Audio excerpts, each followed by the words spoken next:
لا حول ولا قوة إلا بالله العلي العظيم. أعوذ بالله من الشيطان اللعين الرجيم. بسم الله الرحمن الرحيم. الحمد لله رب العالمين،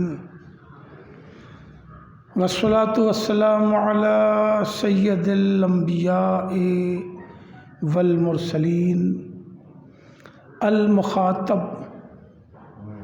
بطٰہ و یاسین، سیدنا و نبینا و شفیع ذنوبنا و حبیب قلوبنا و طبیب نفوسنا مولانا ابی القاسم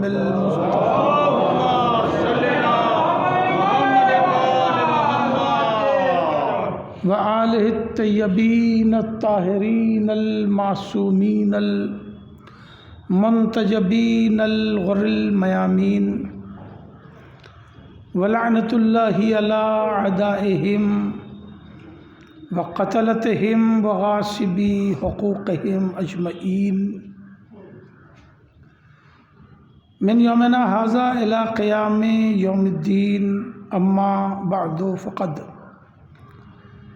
قال اللہ سبحانہ تبارک و تعالی فی کتاب المبین واصدق القائلین. بسم اللہ الرحمن الرحیم.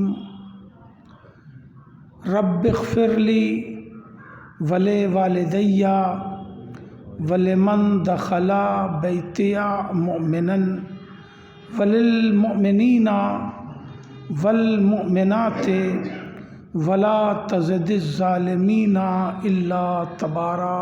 صلوات پڑھیں محمد.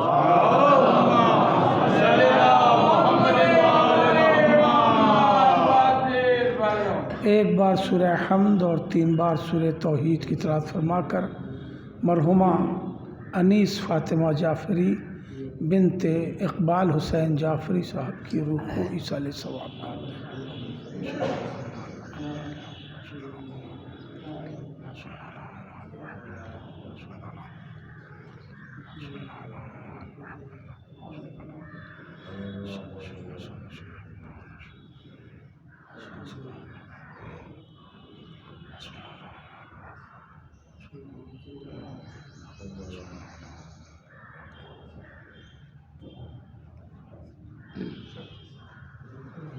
صلوات پڑھ لیں محمد. عزیزان محترم، سورہ نوح کی یہ آخری آیت ہے جسے میں نے سرنامہ کلام قرار دیا. جناب نوح اپنے پروردگار سے دعا کر رہے ہیں. دعا کون کر رہا ہے؟ جناب نوح. دعا کیا کر رہے ہیں؟ رب اغفر لی، پالنے والے مجھے بخش دے، ولوالدی اور میرے ماں باپ کو بخش دے، ولمن دخل بیتی مؤمنا اور جو مومن میرے گھر آ جائے اسے بھی بخش دے. جو مومن میرے گھر آ جائے اسے بھی بخش دے. پھر اسی کو کیونکہ جو گھر آ جائے، فَلِلْمُؤْمِنِينَ وَالْمُؤْمِنَاتِ، دنیا کے تمام مومن مردوں کو بخش دے، تمام مومن عورتوں کو بخش دے. وَلَا تَزِدِ الظَّالِمِينَ إِلَّا تَبَارًا، اور پالنے والے دنیا کے کسی بھی ظالم کو کسی قسم کی کوئی بھلائی نصیب نہ ہو. توجہ ہے، یہ ایک مکمل آیت دعا بھی ہے، بد دعا بھی ہے. ایک صلوات پڑھ لے محمد.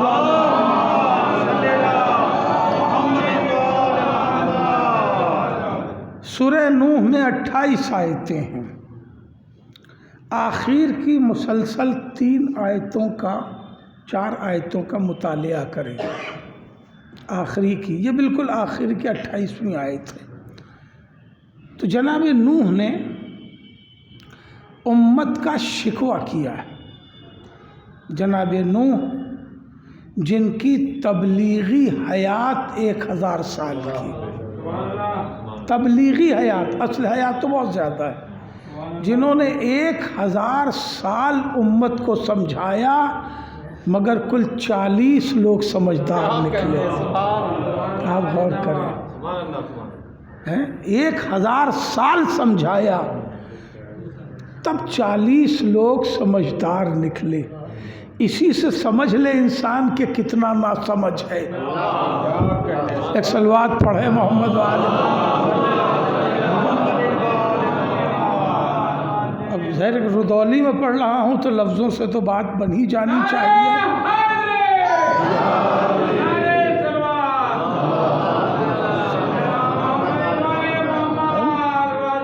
اسی سے انسان کو سمجھ لینا چاہیے. تو قرآنی حقیقی واقعہ ہے نا.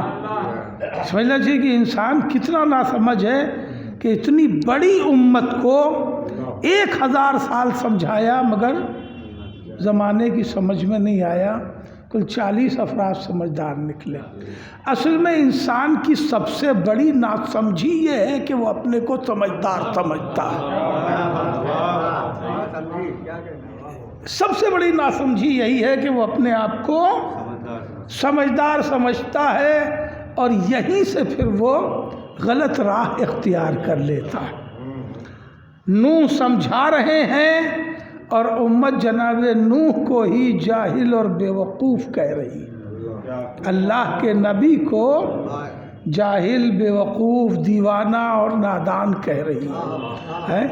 بھائی جب نوح کو دیوانہ کہا تو کیا کہا جب سرکار کو دیوانہ کہہ دیا. صلوات پڑھے محمد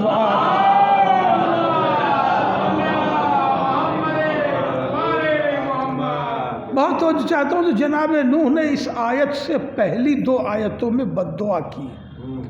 اسی بد دعا کا اثر ہے اس تیسری آیت میں، جو دعا کے ساتھ بد دعا بھی شامل ہو گئی ہے. جناب نوح نے اللہ سے کہا، پالنے والے ہم سمجھاتے سمجھاتے تھک گئے ہیں، یہ اب سمجھنے والے نہیں، انہیں تو اب غارت کر دے، اپنا عذاب ان پر بھیج دے. پالنے والے اب ان پر تو اپنا عذاب بھیج دے. بڑی توجہ چاہتا ہوں. صرف اتنا کہہ کے انہوں نے عذاب نہیں مانگا، بلکہ جو دوسری آیت کا جملہ ہے وہ بڑا قیمتی ہے. پالنے والے عذاب اس لیے بھیج دے کہ یہ صرف خود گمراہ نہیں ہے، بلکہ یہ اب پیدا بھی گمراہ کریں گے. بہت توجہ، بہت توجہ. اس لیے ان پہ عذاب بھیج دے کہ یہ صرف خود گمراہ نہیں ہے، بلکہ اب یہ پیدا بھی گمراہ کریں گے. اس سے ظاہر یہ ہوا کہ ماں باپ کی ایک ذمہ داری اولاد کی راہ راست دکھلانا اور تربیت بھی ہے. نہیں جملہ پہنچا؟ اگر تربیت اولاد کی ماں باپ درست نہ کرے تو گھر پہ عذاب آتا ہی آتا ہے. صلوات پڑھے محمد. نعرہ حیدر محمد بولے محمد.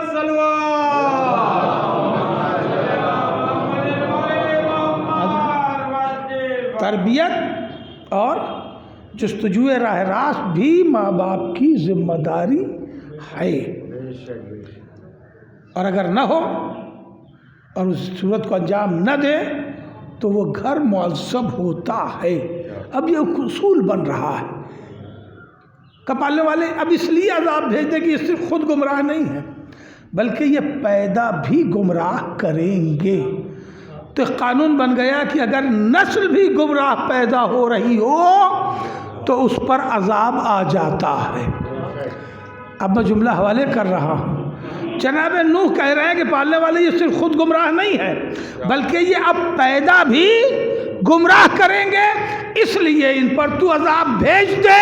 عذاب آیا کہ نہیں آیا؟ عذاب آیا۔ اس کا مطلب یہ ہے کہ اللہ نے جناب نوح کی اس دلیل کو قبول کیا کہ اگر پیدا بھی گمراہ کرے تو پھر وہ مستحق عذاب ہوتا ہے۔ اب سمجھ میں آیا کہ علی کی ذوالفقار نسلوں کو دیکھ کے کیوں چلا کرتی تھی۔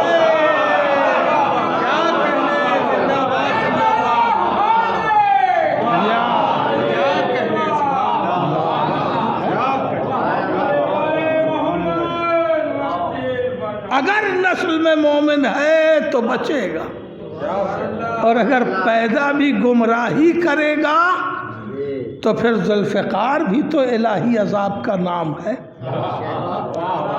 صلوات پڑھے محمد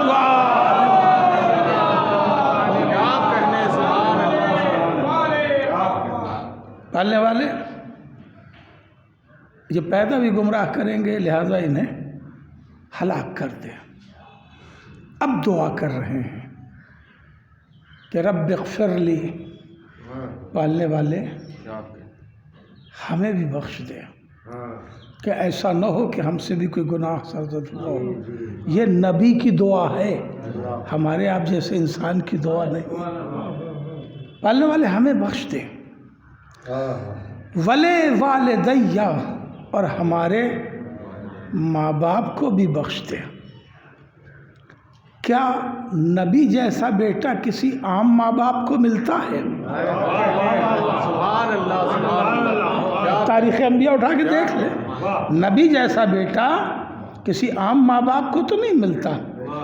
اس کے باوجود جناب نوح دعا کر رہے ہیں پالنے والے ہمیں بھی بخش دے اور ہمارے ماں باپ کو بھی بخش دے۔ اس سے محسوس کریں کہ طلب بخشش کتنی ضروری ہے۔ سورہ ابراہیم کی دعا تو آپ پڑھا کرتے ہیں، ربنا اغفر لی ولوالدی وللمؤمنین یوم یقوم الحساب۔ پالنے والے ہمیں بخش دے، ہمارے ماں باپ کو بخش دے، اور تمام مومنین کو بخش دے قیامت کے دن۔ دیکھیے جو لہجہ نوح کی دعا کا ہے وہی لہجہ ابراہیم کی دعا کا ہے۔ پالنے والے ہمیں بخش دے، ہمارے ماں باپ کو بخش دے، اور تمام مومنین کو بخش دے۔ تمام مومنین کو پالنے والے اتنا ٹائم کہاں ہے؟ ہمیں بخش دے، ہمارے ماں باپ کو بخش دے، نماز تمام کروں، اپنے کام میں لگوں۔ ہم نے کوئی زمانے بھر کا ٹھیکہ لیا ہوا ہے؟ میں تو اپنے مزاج کی ترجمانی کر رہا ہوں۔ گھر کی بات ہے۔ پالنے والے ہم تو اتنا الگ تھلگ رہتے، کسی کے پھٹے میں ٹانگ اڑاتے ہی نہیں، کسی سے کوئی مطلب ہی نہیں ہے، ہم تو کنارے رہتے ہیں۔ ایک صلوات پڑھے محمد والے۔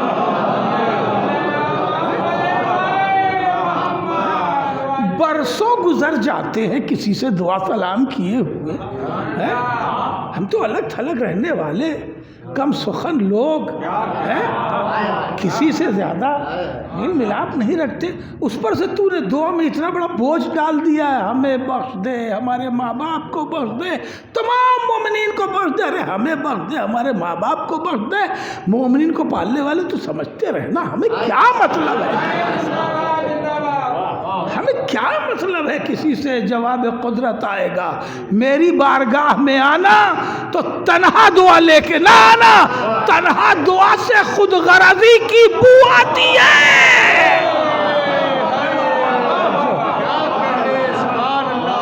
صلوات پڑھے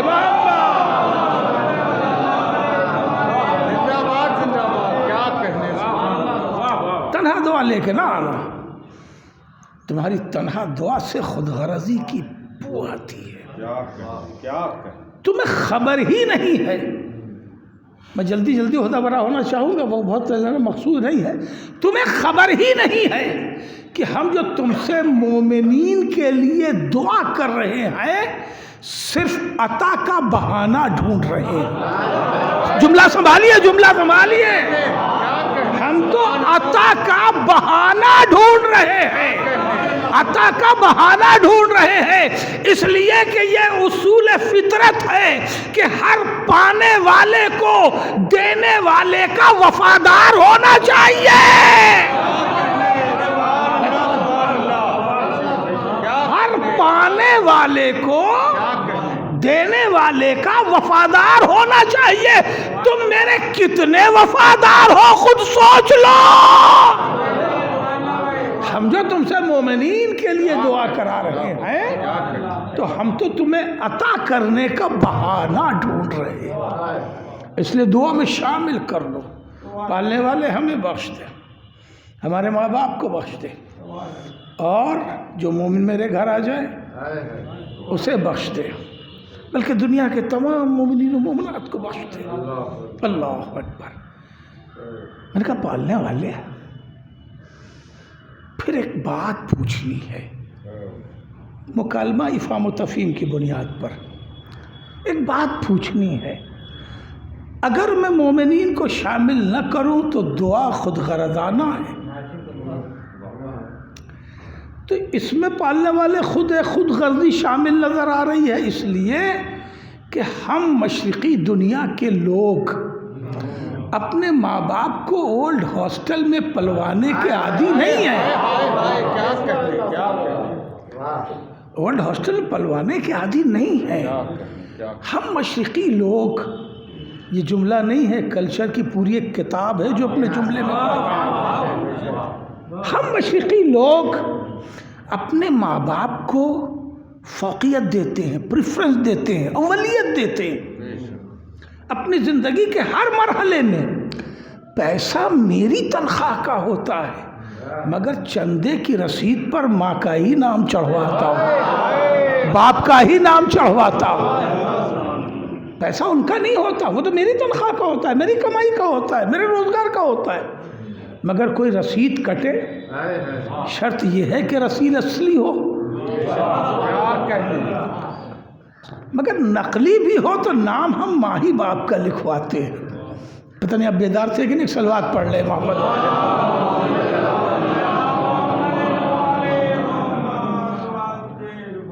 ہم نام ماں باپ کا ہی لکھواتے. کیوں؟ پروردگار صرف اس لیے لکھواتے ہیں، بے جملہ پہنچنا چاہیے، کہ اگر اس سے ثواب ملنا ہے تو پیسہ لاکھ میرا صحیح، ثواب ماں باپ کو ملے. اور اگر اس پیسے سے نام ملنا ہے تو پیسہ لاکھ میرا صحیح، نام ماں باپ کا ہو. دیکھیں پیسے کا دو ہی کام ہے، اور کریں آپ، اور دونوں کام بس یہی ہے، یا نام ملے یا جزا ملے، تیسرا کوئی کام نہیں. تو اگر نام ملنا ہے تو بھی ہم یہی چاہتے ہیں کہ رسید پر، معلوم ساری رسید جو ہے 500 کی کٹی ہے، میں نے اپنے ابا کی 5000 کی کٹوا دی. مثال دینے میں کیا حرج ہے؟ آپ ایسے کیوں سن رہے ہیں؟ صلوات پڑھے محمد و آل محمد پر.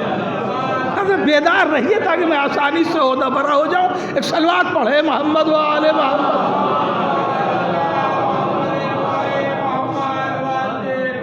ایمان سے بتائیے کبھی چندہ آپ لوگوں نے وصولا ہے؟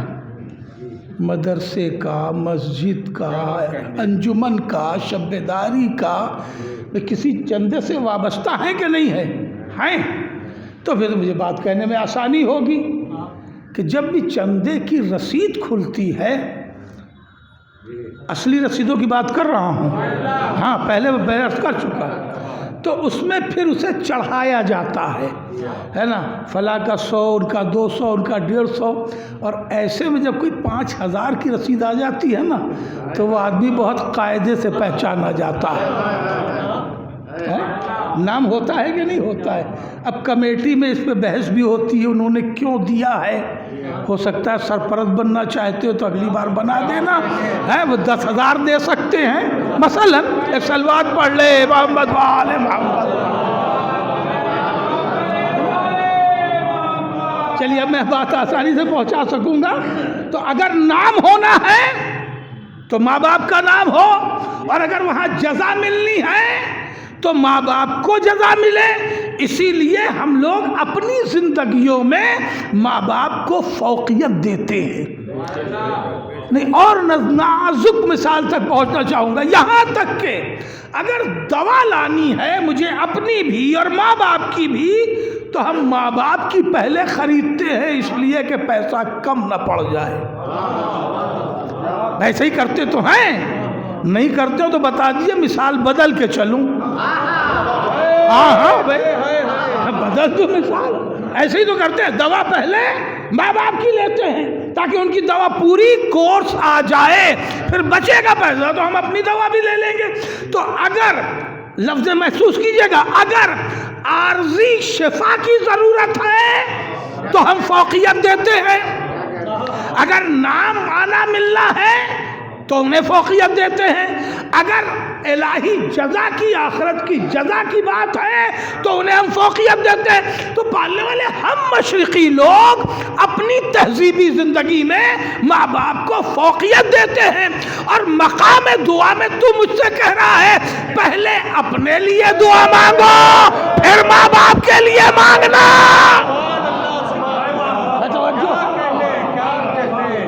صلوات پڑھ لے محمد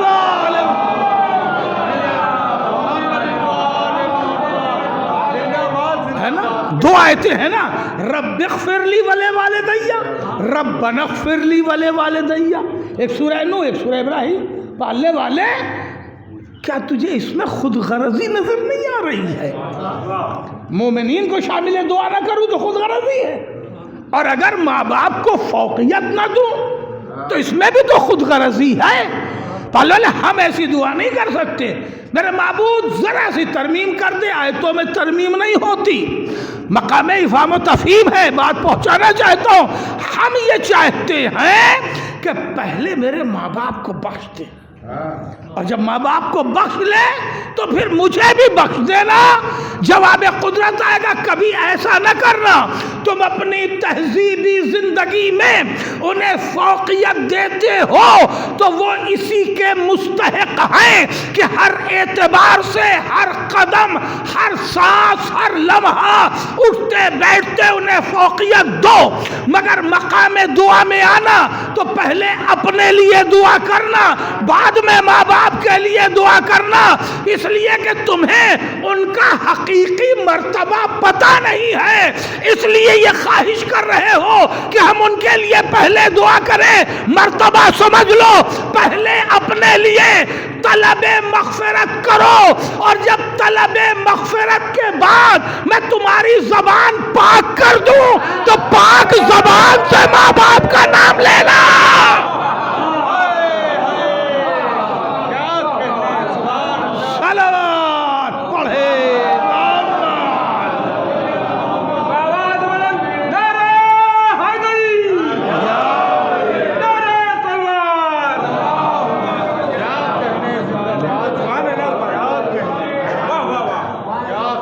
طلب مغفرت کے بعد جب میں تمہاری زبان کو پاک کر دوں تو پھر اس پاک زبان سے کہنا ولی والدیّ، والے میرے ماں باپ کو بخش دے، وللمؤمنین، اور تمام مومنین کو بخش دے.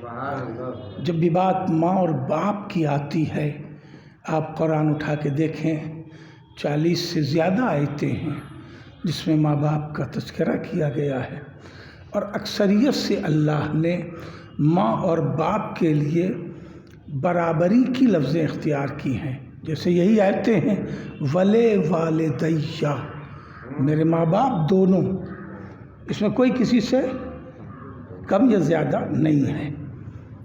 یا ربنا اغفر لی ولی والدیّ دونوں، یا وبالوالدین احسانا دونوں، وبالوالدین حسنا، یہ سب الگ الگ آیتیں ہیں، یعنی ماں باپ دونوں. تو ہر جگہ ماں باپ کو برابر سے ہی اللہ نے یاد کیا ہے.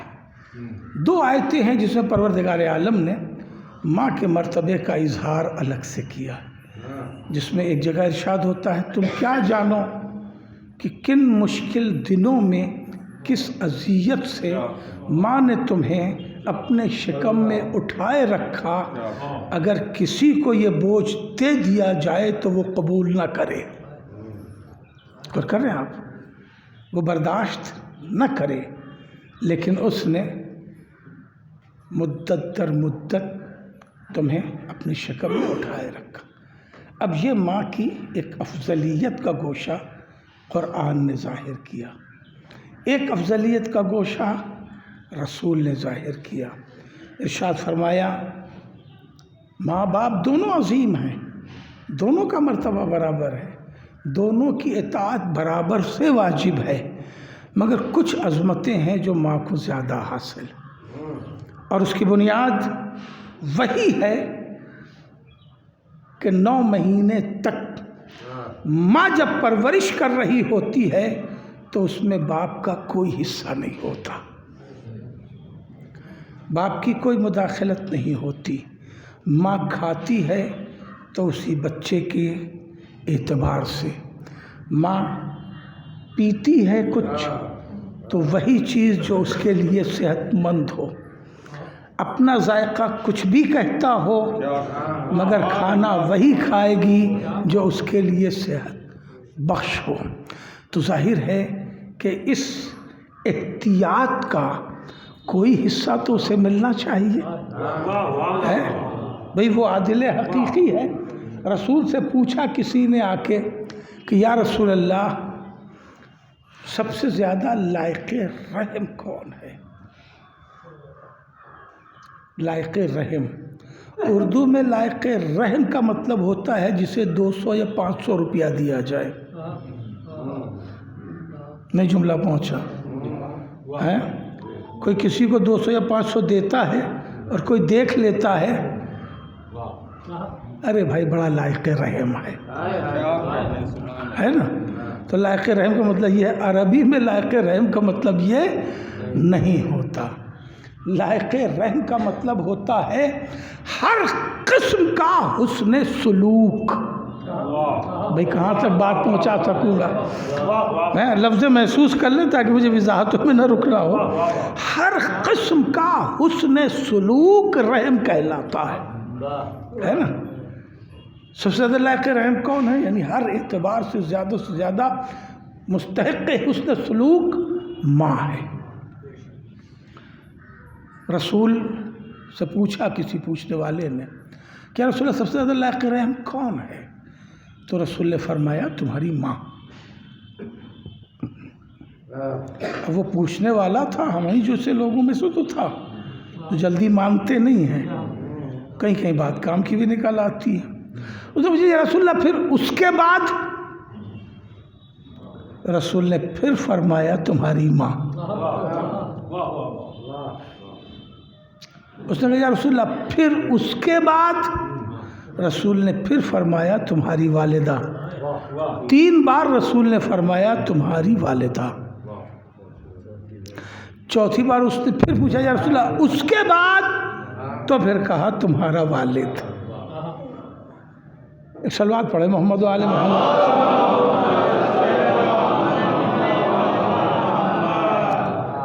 شاید یہ بات آسانی سے پہنچا سکوں۔ 3 مرحلہ رسول نے فرمایا تمہاری والدہ، یعنی رحم کے 100% میں 75% ماں کا، رحم کے 100% میں 75% رحم، حسن سلوک، مروت، محبت ماں کی، اور 25% باپ کا۔ میں جان رہا ہوں مجلس اب چلے گی ہی نہیں، کیونکہ سب تو باپ ہی سن رہے ہیں، ماں تو کوئی سن رہی نہیں کہ اب فیور کرے گی۔ ایک صلوات اور پڑھ لیں محمد و آل محمد۔ دیکھیں پڑھا لکھا مجمع ماشاءاللہ، جملہ حوالے کرنا چاہتا ہوں۔ پہلا 75%، 75% ماں کا، کیونکہ 3 بار کہا تمہاری والدہ، اور آخر میں کہا تمہارا والد، یعنی آخری 25% باپ کا۔ یا رسول اللہ اتنی لائق رحم ماں ہے کہ تم نے اس کی رحم کی اس حیثیت کو شمار ہی نہیں کیا جبکہ تم پر اس کے علاوہ کوئی رحم کرنے والا نہ تھا۔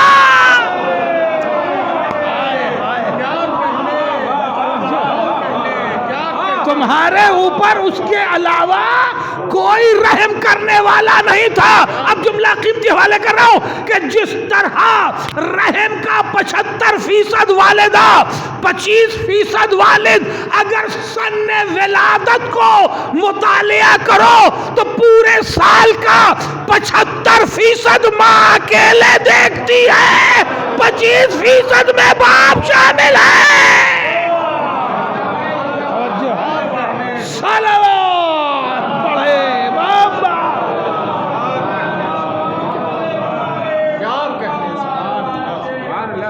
عزیزو، یقیناً ایک اور مرتبہ بیان کیا ہے، رسول نے فرمایا الجنت تحت اقدام امہاتکم۔ ایک بات عرض کروں، شاید یہ بات نہ سمجھی جاتی ہو، ماں باپ بڑے صاحب مرتبہ ہیں، اللہ کی نگاہ میں بہت صاحب مرتبہ ماں باپ ہیں۔ ہر ایک اولاد کے لیے اس کے ماں باپ، میرے لیے میرے ماں باپ صاحب مرتبہ ہیں، ان کے لیے ان کے ماں باپ صاحب مرتبہ ہیں، میں اپنے بیٹوں کے لیے صاحب مرتبہ ہوں۔ ایک یہ سلسلہ ہے، کتنے صاحب مرتبہ اس کی حد معین ہی نہیں کی جا سکتی۔ ماں باپ میں نے کہا ایک جملہ کہ جو بات سمجھی ہی نہیں جاتی شاید، ماں باپ اگر،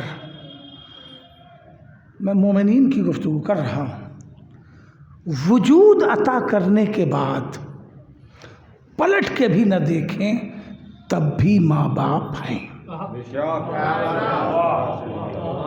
بات پہنچ رہی ہے نا؟ وجود عطا، حالانکہ پرورش کرنے کے بعد بھی ماں باپ کو سننا پڑتا ہے۔ آپ نے میرے ساتھ کیا ہی کیا ہے؟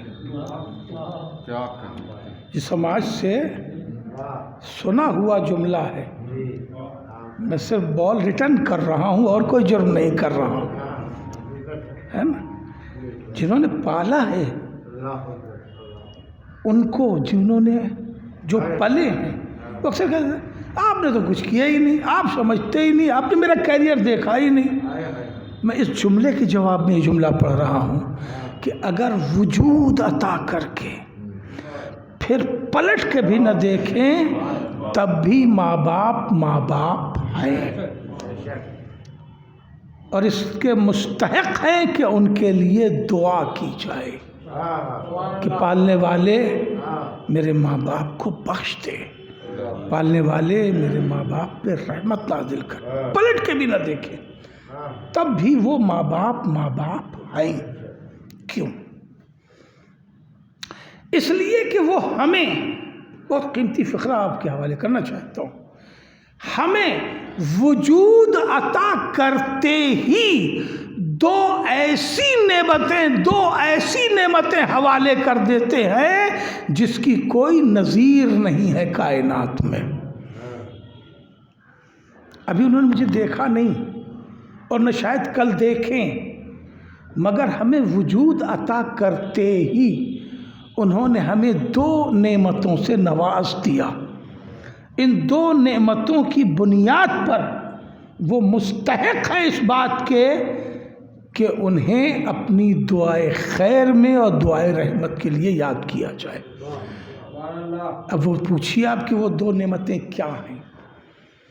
جیسے ہی انہوں نے ہمیں وجود دیا، انہوں نے ہمیں دو نعمتیں دی، ایک نعمت دی آخرت کی اور ایک نعمت دی دنیا کی۔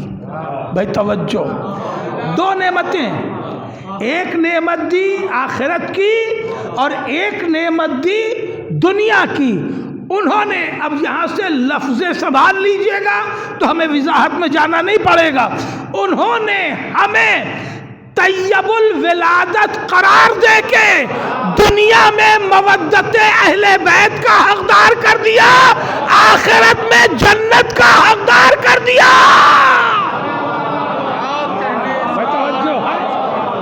صلوات پڑھے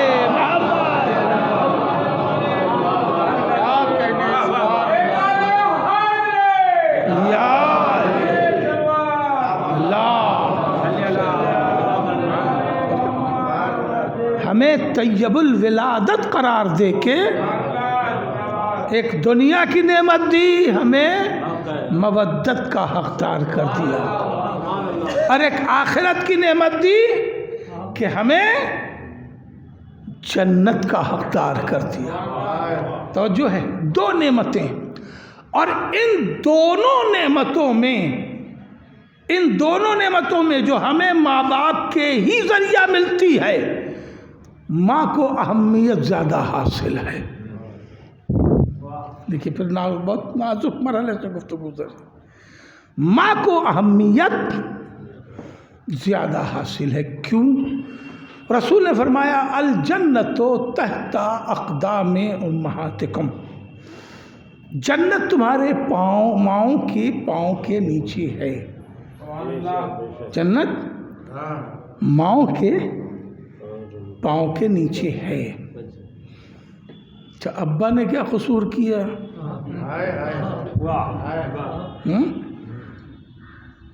کہ ماں کیوں مستحق ہے؟ وہاں تک آپ کی اذہان حلیہ کو پہنچانا چاہتا ہوں۔ کیوں؟ اماں نے ٹفن بنایا ہے، بستہ تو ہم نے ٹھیک کیا۔ دیکھیے مثال دے رہا ہوں، مولویوں کو بستہ ٹھیک کرنے کا موقع نہیں ملتا۔ جب 9 بجے میں آپ کے یہاں تھا تو بستہ کب ٹھیک کیا؟ تو ہمارے یہاں تو استحقاق بڑھ جاتا ہے۔ میں تو آپ کی بات پڑھ رہا ہوں، صلوات پڑھیں محمد و آل محمد۔ ہاں ذرا بیدار سے جملہ محسوس کر لے تو میں آسانی سے ہوتا بھرا ہوتا چلوں گا، ٹھیک ہے؟ بستہ ہم نے ٹھیک کیا، ٹفن انہوں نے بنایا، اسکول کون لے کے گیا؟ ہم گئے، یا بس پہ کس نے جا کے بٹھایا؟ ہم نے بٹھایا، ٹھیک ہے؟ پھر ہم آفس گئے تو ہم نے بھی تو کچھ کام کیا۔ اسکول سے ہم لے کے آئے، جب گھر آئے تو ماں نے نہلایا دھلایا کپڑے بدلے، مگر اسکول سے تو ہم لے کے آئے۔ تو ٹھیک ہے، پوری جنت ماں کے پیروں کے نیچے دے دے، مگر ایک کھولی بھر دینے میں کیا حرج ہے؟ دیکھیں دنیا کا سب سے چھوٹا گھر یہی ہوتا ہے، بمبئی میں جسے کھولی کہتے ہیں، ہاں اس سے چھوٹا گھر نہیں ہوتا۔ ایک صلوات پڑھ لیں محمد، وہ جھوپڑی ہے تو ہے نا، مگر وہ بھی باپ کے پیر کے نیچے نہیں ہے، ماں کے پیر کے نیچے جنت ہے۔ کیا خاص بات ہے عزیزو؟ خاص بات یہ ہے جو دو نعمتیں ملتی ہیں نا، میرے ساتھ رہی، میں عجیب دلیل تک آپ کو لے کے آ جاؤں گا۔ ایک جنت کی نعمت اور ایک مودت کی نعمت، کس بنیاد پر؟ طیب الولادت قرار دینے کی بنیاد پر، اور طیب الولادت قرار دینے میں بڑا حصہ جو ہے وہ ماں کا ہوتا ہے۔ میں نے عرض کیا کہ جنت ماں کے پیروں کے نیچے، کیوں؟ باپ کے پیروں کے نیچے کھولی بھر بھی نہیں رکھی، وجہ اس لیے کہ جنت پاک ہے۔ بات پہنچ رہی ہے؟ جنت پاک ہے، فضائے جنت پاک ہے، زمین جنت پاک ہے، سرداران جنت پاک ہے، خاتون جنت پاک ہے۔ جنت پاک، زمین جنت پاک، فضائے جنت پاک، سرداران جنت پاک اور خاتون جنت پاک۔ جنت میں جائے گا بھی وہی جس کی نسل پاک ہو، جنت میں جائے گا بھی وہی جس کی نسل پاک ہو۔ اس لیے طیب الولادت پڑھ رہا تھا کہ طیب الولادت قرار دے کے ماں باپ ہمیں دو نعمتیں دیتے ہیں، تو جنت میں جائے گا بھی وہی جس کی نسل پاک ہو، اور پاکیزگی نسل کی ضمانت ماں کے پاس ہوتی ہے، باپ کے پاس نہیں ہوتی۔ توجہ ہے؟ صلوات پڑھے۔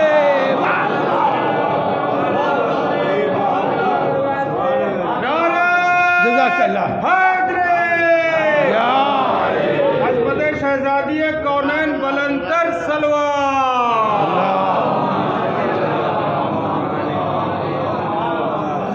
پاکیزگی نسل کی ضمانت ماں کے پاس ہوتی ہے، باپ کے پاس نہیں ہوتی۔ اسی لیے اللہ نے جنت ماں کے پیروں کے نیچے رکھی ہے۔ مشہور مصرع بھی میر صاحب کا ہے، کہتے ہیں ماں کے پاؤں کے نیچے بہشت ہے، یہ اسی حدیث کی ترجمانی ہے۔ تو جنت ماں کے پیروں کے نیچے رکھی اس لیے کہ پاکیزگی نسل کی ضمانت ماں کے پاس ہوتی ہے۔ بجملہ حوالے کر رہا ہوں، یہی وجہ ہے کہ جب حسین نے حر کو اٹھا کے سینے سے لگایا تو دعا ماں کو دی تھی کہ اے حر، تیری ماں نے تیرا بہت پیارا نام رکھا ہے، تو دنیا میں بھی آزاد ہے، آخرت میں بھی آزاد ہے۔ اصل میں حسین حر کے طیب الولادت ہونے کی دلیل دے رہے ہیں۔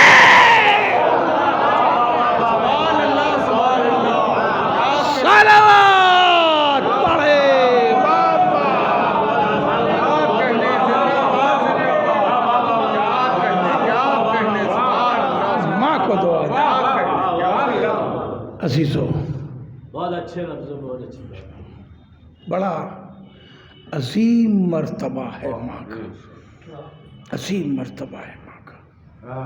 مرحومہ کے ایصال ثواب کی مجلس پرسا اولاد ہی کو دینا مقصود تھا، میں نے اسی لیے اس زاویے سے گفتگو کی۔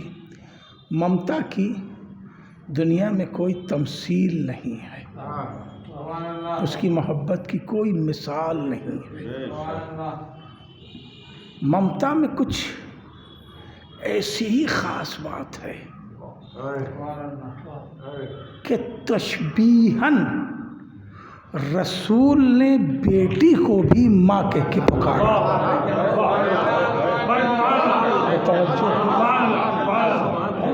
بیٹی کو بھی ماں کہہ کے پکارا، فاطمہ ام ابیہا، فاطمہ اپنے باپ کی ماں ہے۔ یہ وہ کہہ رہا ہے جو محروم ممتا تھا۔ دیکھیں بڑی نازک بات تک لے آ رہا ہوں۔ رسالت مآب کی حیات آپ اٹھا کے دیکھیں، خدا کی قسم، اللہ کا حبیب، حبیب کبریا محمد مصطفیٰ صلی اللہ علیہ وسلم، بڑی نازک سی بات آپ تک پیش کرنا چاہتا ہوں۔ حبیب دوست، جس کا دوست ہر لحاظ سے خیال رکھتا ہے، وہ حبیب ہوتا ہے۔ تو کوئی حبیب کو تکلیف دیتا ہے، اذیت دیتا ہے؟ نہیں دیتا۔ اللہ نے صرف حبیب ہی نہیں بنایا، سناؤ، بلکہ یہ بھی ارشاد فرمایا وَلَا سَوْفَ يُؤْتِيكَ رَبُّكَ فَتَرْضَىٰ، میرے حبیب میں تو تمہیں وہ سب کچھ دے دوں گا کہ تم اپنے پروردگار سے راضی ہو جاؤ گے۔ بھئی میرا ساتھ آ جائیے، یہ کون کہہ رہا ہے؟ اللہ کہہ رہا ہے۔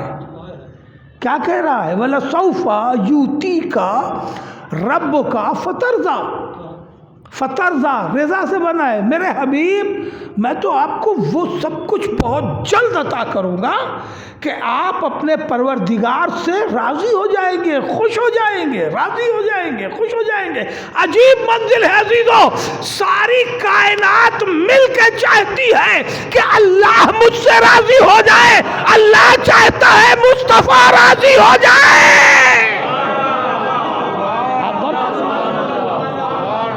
میں نے کوئی روایت نہیں سنائی ہے، آیت سنائی ہے، ہر گھر میں قرآن موجود ہے۔ اللہ چاہتا ہے مجھ سے میرا حبیب راضی ہو جائے۔ اب آپ جملوں کے ساتھ انصاف کریں گے، عرض کر رہا ہوں، کیا یہ راضی ہی کرنے کا طریقہ ہے کہ پیدا ہی کیا تو یتیم؟ اس سے بڑی بھی کوئی مصیبت کسی بچے کے ساتھ ہو سکتی ہے کہ وہ یتیم پیدا ہو یا پیدا ہوتے ہی یتیم ہو جائے؟ اس سے بڑی مصیبت دنیا میں کوئی قرار ہی نہیں دی گئی ہے۔ اسی لیے قرآن میں ایک درجن آیت ہے یتیم کے ساتھ حسن سلوک کرنے کا، اور کر رہے ہیں آپ، اور وہ والفجر کی آیتیں جا کے سوروں کی پڑھ لیجئے گا۔ دو وجہوں سے میں آیتوں میں الجھاتا نہیں ہوں، ایک تو یہ کہ جب آیت پڑھوں گا تو پھر شرح میں ضرور جاؤں گا، وقت بڑھ جاتا ہے، اور دوسرے یہ کہ سب ہم ہی لوگ پڑھ دیں، کچھ آپ لوگ نہ پڑھیے، اس لیے صرف اشارہ دے دیتا ہوں۔ سورہ اٹھا کے دیکھیے گا، 30ویں پارے کا سورہ ہے، اور 30ویں پارے میں شاید اللہ نے اس لیے بھی رکھ دیا کہ ہر قرآن خوانی میں ہر آدمی 30واں ہی پارہ ڈھونڈتا ہے نا؟ ایک صلوات پڑھ لے محمد و آل محمد۔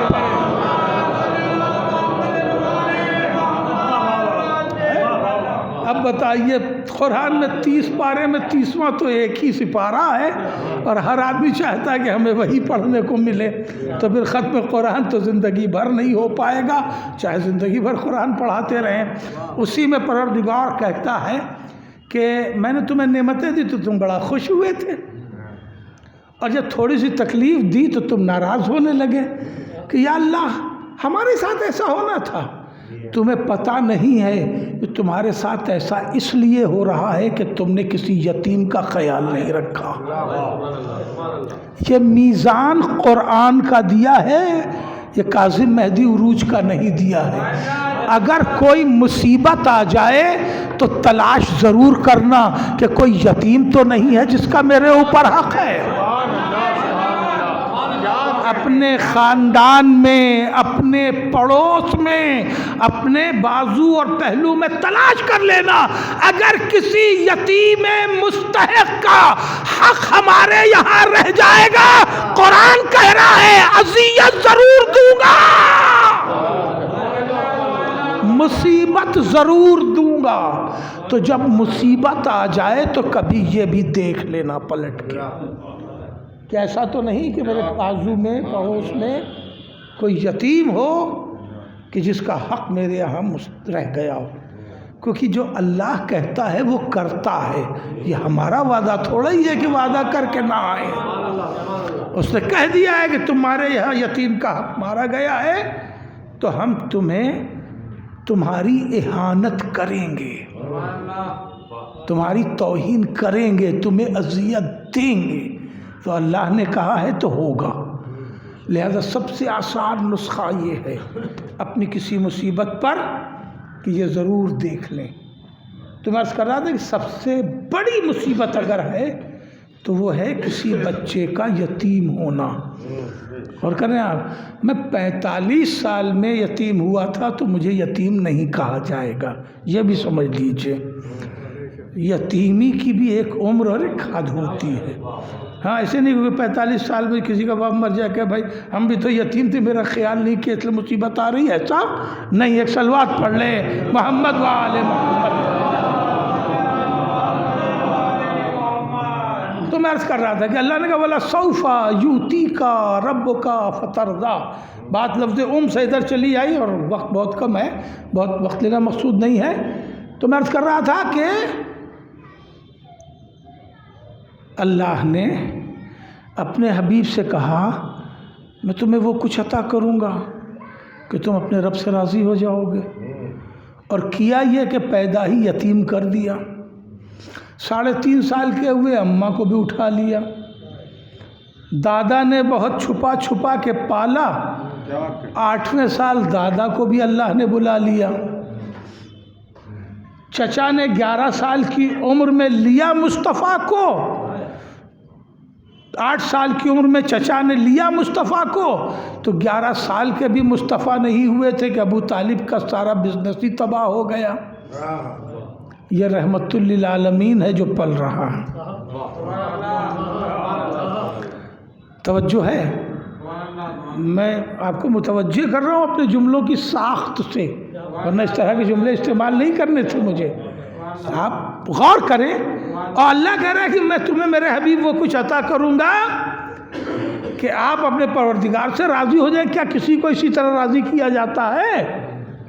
ہر سال ایک نئی زحمت، ہر سال ایک نئی مصیبت۔ پیدا یتیم ہوا، اچھا چلیے شادی بیاہ ہوا، پہلا ہی بیٹا مر گیا، اب بتائیے، دوسرا بیٹا ہوا وہ بھی مر گیا، اور اللہ کہہ رہا میں آپ کو خوش کر دوں گا، آپ کو راضی کر دوں گا۔ ہے کوئی دنیا میں اس طرح راضی ہونے والا؟ کبھی حیات مصطفیٰ کو دیکھیے اور قرآن کی آیتوں کو پڑھیے اور سمجھیے۔ یا اللہ، یہ وہ ہے جسے تو نے طٰہٰ کہا، جسے تو نے یاسین کہا، جسے تو نے مزمل کہا، جسے تو نے مدثر کہا، جسے تو نے حبیب کہا، جسے صاحب معراج کیا، حدیث قدسی میں لولاک لما خلقت الافلاک کا مصداق کیا، اور حیات دیکھ رہے ہیں تو ہر دن ایک نئی مصیبت، ہر دن ایک نئی زحمت، جواب قدرت ملے گا۔ ہم نے کوئی مصیبت دی نہیں ہے، وہ تو میرا چہیتا حبیب ہے، میرے حبیب نے ہی کائنات کی ہر مصیبت مانگی، اسی لیے کہ اس کے امتی کو کسی مصیبت پر شکایت نہ ہو۔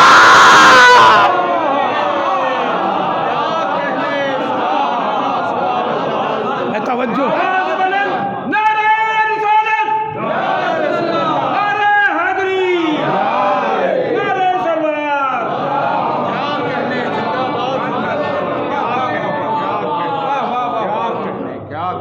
جس نے پیدری شفقت دیکھی نہیں، چچا کو باپ پکارا۔ مادری شفقت و محبت اور ممتا اور مروت اور محبت بہت کم اندازہ ملا۔ میں جزیات میں نہیں گیا کہ وہ 3.5 سال بھی جناب آمنہ کی بیماریاں کیا تھی، مسائل کیا تھے، حلیمہ کیوں بلا دی گئی، کیا معاملات ہوئے، کیونکہ یہ موضوع نہیں تھا ہمارا، سپریٹ موضوع سے ہٹ کے بات نہیں کرتا۔ تو رسول نے ممتا نہیں پائی۔ اب جملہ پھر وہیں سے شروع کروں جہاں سے چھوڑ کے یہاں آ گیا تھا، کہ ممتا کا ترسا ہوا جب اس نے بیٹی میں وہی محبت دیکھی۔ اللہ اکبر، جب بیٹی میں اس نے وہی ممتا کا انداز دیکھا تو بے ساختہ زبان پر آیا، فاطمہ تو ام ابیہا، فاطمہ اپنے باپ کی ماں۔ بر شہزادی کونین بلندر سلوات۔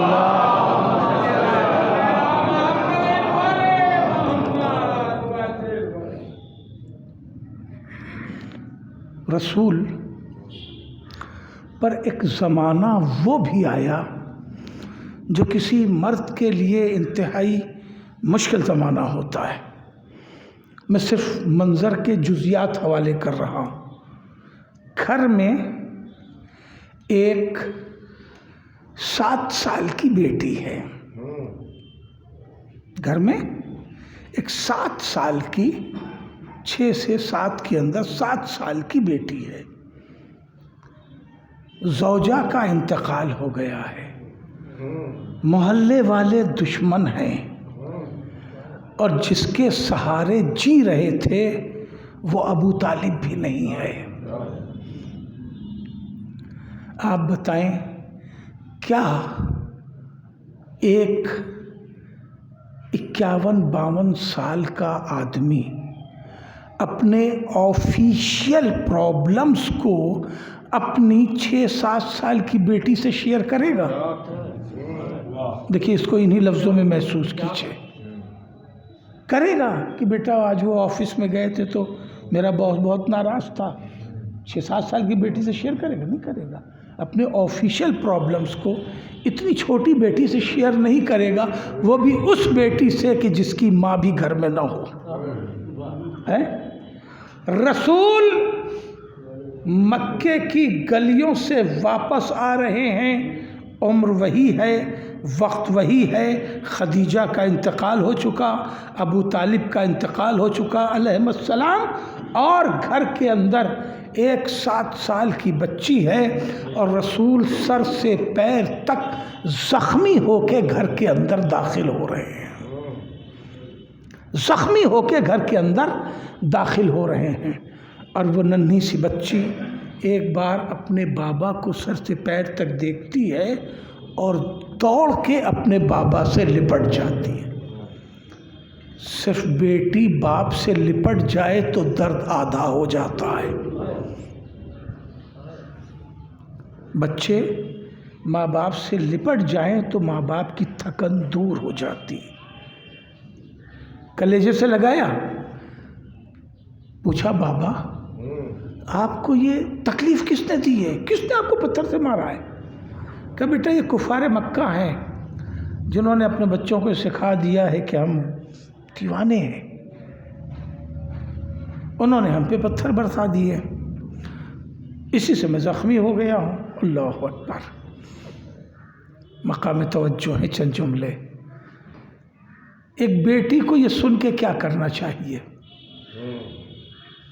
ظاہر ہے کہ مارنے والے کو گالیاں دینی چاہیے, برا بھلا کہنا چاہیے, بد دعا دینی چاہیے.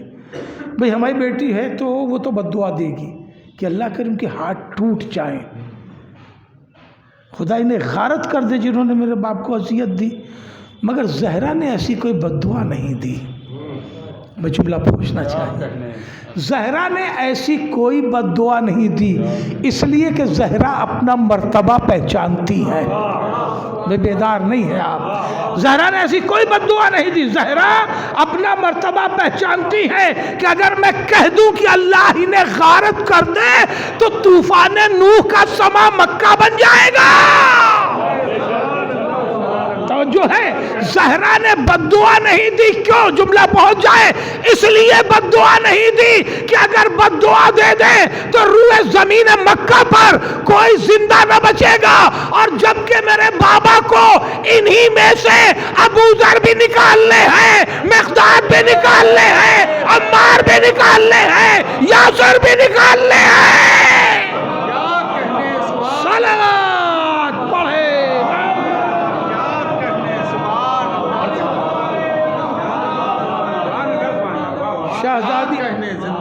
شہزادی نے جملہ کیا کہا؟ جزاک اللہ. شہزادی نے جملہ کیا کہا؟ یہ نہیں کہ اللہ انہیں غارت کر دے. اللہ اکبر. بی بی فرماتی ہیں پالنے والے تو انہیں میرے بابا کی معرفت کی توفیق عطا کر. ہائے ہائے. کیا کہا؟ پالنے والے ان کفار مکہ کو توفیق عطا کر کے وہ میرے بابا کو پہچانے. یہ تھی دعا, ممتا نواز دعا. ہائے ہائے ہائے. بے توجہ ہے. اب اس کے بعد بی بی توڑی, پانی گرم کیا. پانی گرم کرنے کے بعد بابا کا ہاتھ پکڑا. گھر کے آنگن میں, دیہاتوں میں آج بھی ایک پتھر بچھایا جاتا ہے جس پہ بیٹھ کے وضو کر لیا کرتے ہیں, گرمیوں میں بیٹھ لیتے ہیں. رسول کے گھر میں بھی ایک پتھر تھا, اس پتھر پہ بابا کو بٹھایا. بٹھانے کے بعد گرم پانی کیا, پیر دھلائے, زخم دھلائے. یہ 7 سال کی بچی ہے, فل فرسٹ ایڈ کر رہی ہے. میرے لفظ کو رائے گا مت کریے عزیزوں, میں پڑھے لکھوں میں پڑھ رہا ہوں. فل فرسٹ ایڈ کر رہی ہے. زخموں کو دھلانے کے بعد پھر گئی اور اس وقت کی موجود جتنی بھی جڑی بوٹیاں رائج تھیں زخموں کے اندمال کے لیے اسے پیسا, مرہم بنایا, لیپ بنایا. اس کے بعد زخموں پہ رکھا. اب سمجھ میں آیا تربیت کیسی ہونی چاہیے. توجہ ہے. اور اس کے بعد اب میں آخری جملہ اس سلسلے کا دے کے گفتگو سمیٹنا چاہوں گا کہ شہزادی نے فل فرسٹ ایڈ کیا اور اس کے بعد بابا کا چہرہ دیکھنے لگی. ام ابیہا بابا کا چہرہ دیکھنے لگی. بابا کے ہونٹوں پہ مسکراہٹ آئی. جیسے ہی مسکراہٹ آئی پوچھا بابا کیسا محسوس کر رہے ہیں؟ کہا بیٹی دیکھو میرا ورم بھی پیر کا اچھا ہو گیا, اب ورم بھی پیر میں نہیں ہے. دیکھو تکلیف بھی اچھی ہو گئی, سوزش کم ہو گئی, میں ٹھیک ہو گیا. یہ کہہ کے رسول اٹھے اور اٹھنے کے بعد دروازے کی طرف بڑھنے لگے. بیٹی آگے آئی. آنے کے بعد کہا بابا کہاں جا رہے ہیں؟ کہا میری لاڈلی پھر تبلیغ کرنے جا رہا ہوں. کہا بابا آپ ابھی تو آئے ہیں. کہا میری لاڈلی تجھے دیکھ لینے کے بعد تیرے باپ میں حوصلہ تبلیغ اور بڑھ جاتا ہے. صلوات پڑھے.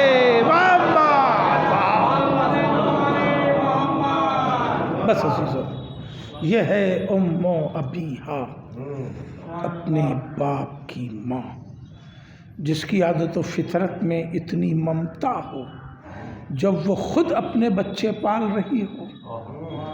میں جملہ شاید نہیں پہنچا سکا۔ جس کی فطرت میں ممتا کا یہ مزاج ہو کہ جو باپ کی خدمت بھی ممتا کے انداز سے کرے، جب اسے خود اپنے بچے پالنے ہوں تو ممتا کا معیار کیا ہوگا، ممتا کا مزاج کیا ہوگا۔ حسنین کو پال رہی ہیں آغوش میں، خدا کی قسم آغوش میں حسین ہے، ایک ہاتھ میں چکی ہے اور دوسرے ہاتھ میں جھولا ہے۔ جھولے میں حسین ہے، آغوش میں حسن ہے۔ منظر محسوس کیا؟ بس اس سے زیادہ میں پڑھ نہیں پاؤں گا۔ آغوش میں حسن ہے اور جھولے میں حسین ہے، اور زہرا چکی پیس رہی ہیں اور جھولا جھلا رہی ہیں۔ ایک ہاتھ سے چکی، ایک ہاتھ سے جھولا، ایک بچہ جھولے میں، ایک بچہ آغوش میں، اور اس وقت زہرا کی عمر کل 14 سال ہے۔ غور کر رہے ہیں آپ؟ کل 14 سال ہے خود ماں کی عمر، زہرا کی عمر، اور اس عمر میں شاید میں اپنی بات پہنچا نہیں سکا، مگر اب اس سے زیادہ لفظیں اختیار کرنے کی جرأت نہیں رکھتا۔ زہرا نے اپنے لاڈلوں کو کس مشقت سے پالا، یہی بات حسین نے اپنی اماں کو یاد دلائی تھی جب زہرا کا تابوت مرتب کر لیا اور پھر آواز دی، آؤ بچوں ماں کا آخری دیدار کر لو۔ امام حسن آئے اماں کے پاس، ایسا نہیں کہ حسن نہیں روئے، روئے بھی، فریاد بھی کی، مگر ہٹ گئے۔ لفظیں بھی بتاتی ہیں، تاریخ بھی بتاتی ہے، تہذیب میں بھی شامل ہے، محاورہ بھی بزرگوں مشہور ہے کہ جس گھر میں بیٹیاں ہوتی ہیں اس گھر کا جنازہ روشن ہوتا ہے۔ جس گھر میں بیٹیاں ہوتی ہیں اس گھر کا جنازہ روشن ہوتا ہے، یعنی پہچانا جاتا ہے، نمایاں ہوتا ہے، ہاں محسوس ہوتا ہے کہ اس گھر سے کوئی جنازہ اٹھ رہا ہے جس گھر میں بیٹیاں ہوتی ہیں۔ مگر زہرا کا جنازہ حسین نے روشن کیا ہے۔ زینب و ام کلثوم سے اتنا روشن نہ ہوا جتنا زہرا کا جنازہ حسین نے روشن کر دیا۔ جیسے ہی باپ نے کہا میرے لال حسین آج تو بھی آخری دیدار کر لے، اور حسین آگے بڑھے تو ہاتھوں کو جوڑ کے کہا اماں حسین اس طرح نہ آئے گا۔ اماں حسین کو یاد ہے آپ چکیاں پیس پیس کے مجھے جھولا جھلاتی تھی۔ اماں حسین کو یاد ہے کہ جب حسین انگنائی میں آتا تھا تو آپ دونوں ہاتھوں کو بلند کر کے کہتی تھی آ میرے حسین آ، میرے کلیجے سے لگ جا۔ اماں اسی طرح بلا۔ خدا کسی غم میں نہ رلائے سوائے غم امام مظلوم۔ آزادارو بند کفن ٹوٹے، مصائب سنتے رہتے ہیں آپ، بند کفن ٹوٹے اور دونوں ہاتھ بلند ہوئے، آواز دی آ میرے حسین آ، میرے کلیجے سے لگ جا۔ ماں نے اسی طرح جو بلایا حسین دوڑے، ماں کے کلیجے سے لگ گئے اور کچھ دھیرے دھیرے باتیں ہونے لگی. میں پوچھوں مولا اماں سے کیا کہہ رہے تھے؟ آواز دے گا حسین. میں نے اماں کو یاد دلایا اماں ابھی میرا بابا ہے، میرا بھیا ہے، میری بہنیں ہیں. میں نے آواز دی، آپ نے مجھے آغوش میں لے لیا. اماں ایک دن اور میں آپ کو پکاروں گا، میں یکا تنہا ہوگا، اماں اس دن بھی آ جانا.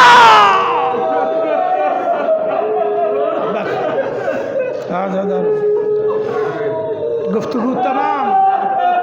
جزاکم ربکم خیر الجزا. گفتگو تمام ہو گئی، مسائل بھی مکمل ہو چکا، مگر ایک جملہ اور کہنے کو جی چاہتا ہے. کل ہی وہ 28 رجب کی تاریخ تھی، آج 29 رجب ہے، جب حسین 7 سال کے تقریباً تھے. تب حسین نے اماں کو پکارا تھا، اماں اسی طرح ہمیں آغوش میں لے لو جیسے انائی میں آتا تھا تو تم لیتی تھی. یہ حسین 7 برس کا تھا.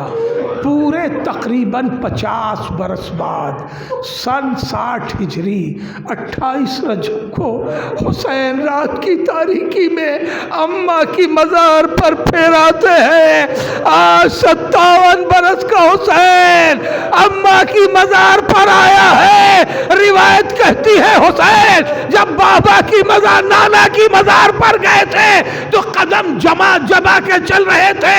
بھیا کی تربت پر گئے تھے تو بڑی متانت سے جا رہے تھے.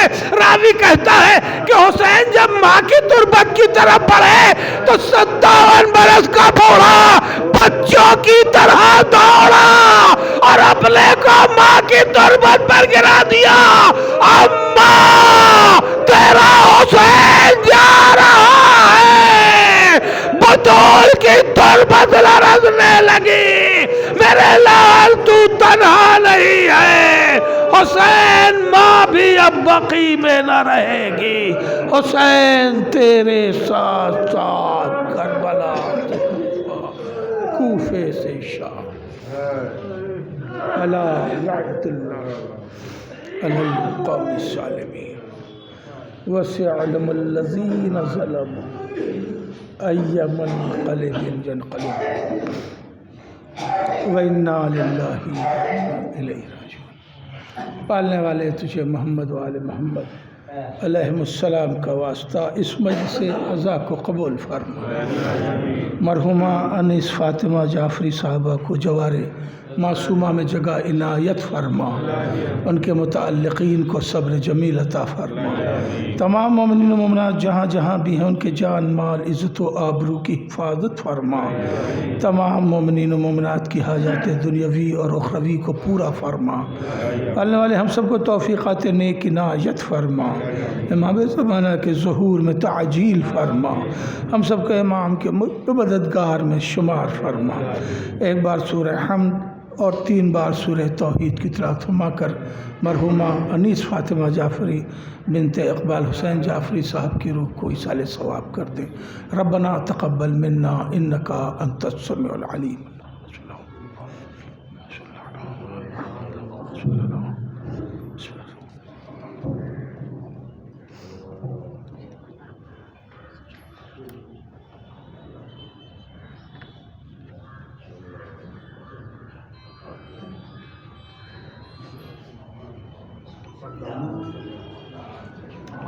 یا حسین یا حسین یا حسین یا حسین.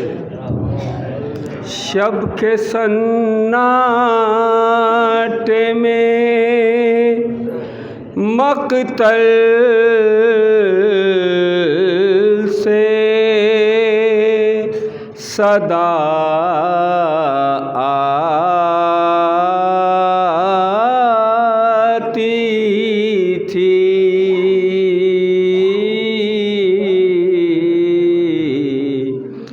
نام زہرا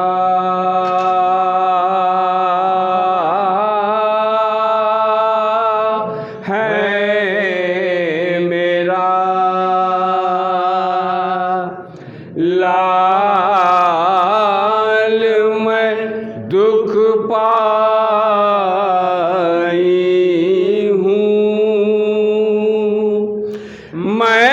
تجھے خلد سے رونے کے لیے آئی ہوں،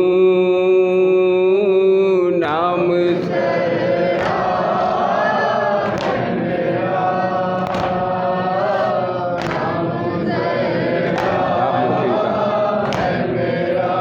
داغ محسن کا مدینے میں اٹھایا میں نے، پسلیاں ٹوٹ گئیں اور چھپایا میں نے، چین تربات میں بھی ایک پل کو نہ پایا میں نے،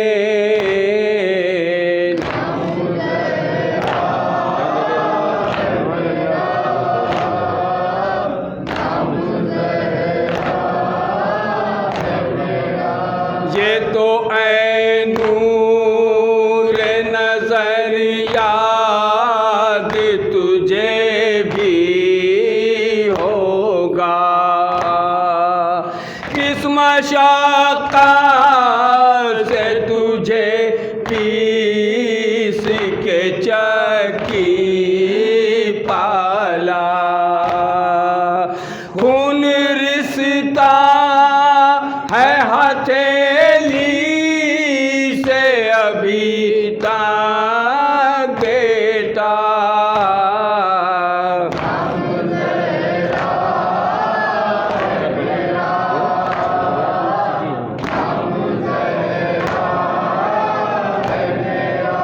کربلا ڈوب چکی خون میں دن ڈھلنے لگا، منتظر بیٹھے ہیں جنت میں رسول دوسرا، لال اب دیر نہ کر ماں کے گلے سے لگ جا، آخری شعر میں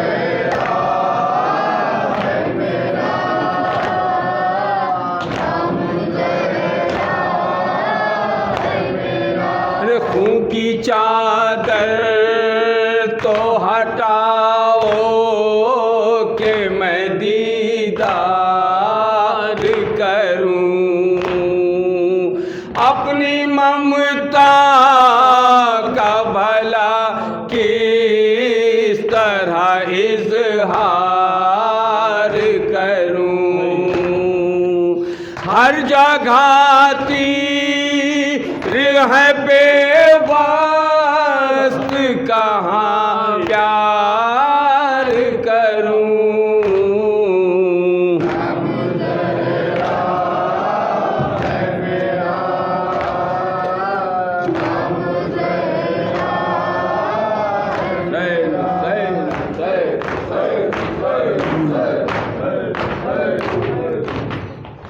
برائے ارواح چہاردہ معصومین علیہ السلام، سائر شہدائے کربلا، اسیران کرب و بلا، فاتحہ۔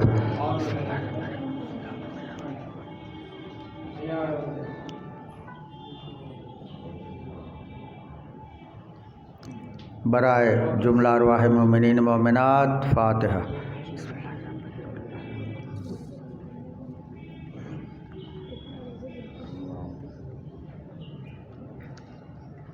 ایک سورہ فاتحہ برائے ثالثہ مرحومہ انیس فاطمہ بنت اقبال حسین مرحوم مغفور۔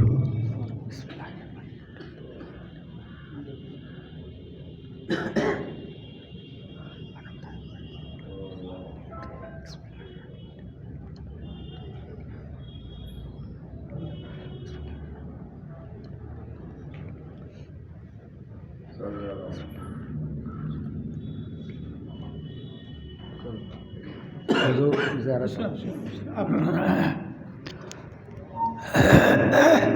السلام علیکم یا نبی اللہ، السلام علیکم یا رسول اللہ، السلام علیکم یا حبیب اللہ، السلام علیکم یا محمد المصطفیٰ صلی اللہ علیہ وآلہ وسلم ورحمۃ اللہ وبرکاتہ۔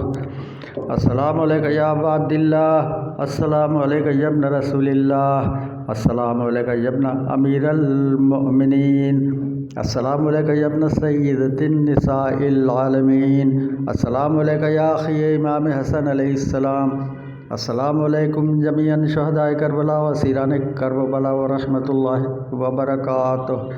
السلام علیکم یا حضرت ابو الفضل عباس ابن مولا علی علیہ السلام، ایھا العبد الصالح المطیع للہ ولرسولہ، السلام علیکم ورحمۃ اللہ وبرکاتہ۔ السلام علیکم یا غریب الغرباء، السلام علیکم یا معین الضعفاء والفقراء، السلام علیکم یا شمس الشموس انیس النفوس ایھا المدفون بارض طوس، السلام علیکم یا سلطان العرب والعجم یا علی ابن موسیٰ الرضا ورحمۃ اللہ وبرکاتہ۔ السلام علیکم یا مولا صاحب العصر والزمان، السلام علیکم یا امام الانس والجان، السلام علیکم یا مظہر الایمان، السلام علیکم یا شریک القرآن، عجل اللہ تعالی فرجک وسہل اللہ تعالی مخرجک وظہورک ورحمۃ اللہ وبرکاتہ۔ اللہم صلی علی محمد وعلی محمد۔ آپ حضرات یہاں سے کنور کیشی نواب کے گھر پہ فاتحہ کے لیے شرکت کریں۔ کنور کیشی نواب کے گھر پہ فاتحہ میں شرکت کے لیے آپ حضرات چلیے۔ اور ایک اعلان اور سماعت فرما لیں، آنے والی 6 مارچ یعنی اتوار کو